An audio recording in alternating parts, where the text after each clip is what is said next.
Hari ni kita nak buka puasa dengan kambing sekilo. Lepas tu ada menu mereh yang besar sangat. Datang sini korang berpeluang menang motor, emas dan duit. Serius, seronok sangat. Sebelum tu korang terus saja tekan like dan komen apa-apa, titik pun boleh. Kemudian bantu saya dengan tengok video ni sampai habis. Hari ni saya nak buka puasa dekat Sados Cafe. Yang ni dekat area Gombadok, Kuala Terengganu. Betul-betul depan Bila Prabowo. Biasanya dia famous dengan nasi lemak strawberry. Tempat makan dia memang selesa, dalam aircon, dekat luar pun ada. Untuk bulan puasa ni dia nak bagi motor, emas dan duit untuk pelanggan yang datang makan sini. Sekarang ni jom ikut saya berbuka puasa. Tapi saya ada sikit saja sebab saya tengah diet. First kali kita ada dia punya nasi goreng kambing sekilo. Tapi sebenarnya korang boleh custom nak berapa kilo pun boleh. Ataupun nak ada sikit-sikit pun boleh. Dia punya daging kambing ni memang lembut betul. Rasa rempah dia sedap. And sos black pepper ni pekat betul. And korang sebenarnya boleh makan dengan nasi goreng dekat bawah ni. Banyak juga dia letak. Nasi goreng dia cukup rasa. Ada rasa pedas-pedas sikit kat ujung. Dikombinasi pula dengan kambing and sos black pepper. Memang mantap. Harga dia pun memang murah je. Nanti akhir video saya tunjuk gambar menu. And kalau tak nak datang makan sini tapi nak join CB, depan Sados Cafe akan ada air balang, 8 balang total semuanya. Dan korang perlu beli 4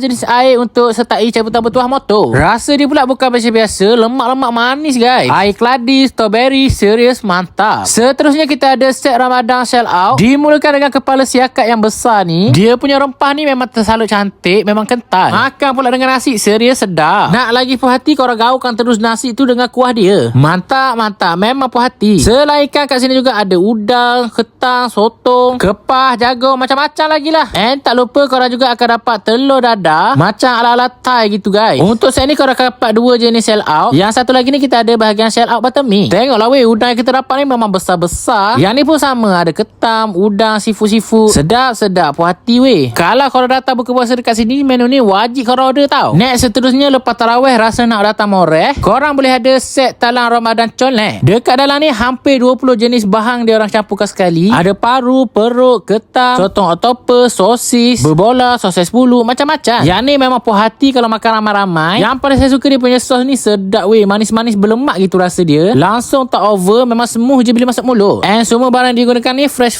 segar sangat bila korang makan. And paling murah korang boleh ada set jepuk malah. Yang tu harga dia RM4 saja tau. And yang ni pula terakhir kita ada colek kerang. Serius sangat waktu ni saya terkejut sebab kerang dia ni besar-besar. Yang mana minat kerang tu boleh datang dekat sini dapatkan kerang yang besar macam ni. Sekarang ni saya nak paparkan antara menu yang ada di Sados Cafe waktu Ramadan ni. Jadi korang jangan lupa tahu, ajak member dan keluarga sekali. Mana dah tahu rezeki datang makan kat sini dapat motor, emas ataupun duit. Serius puas hati.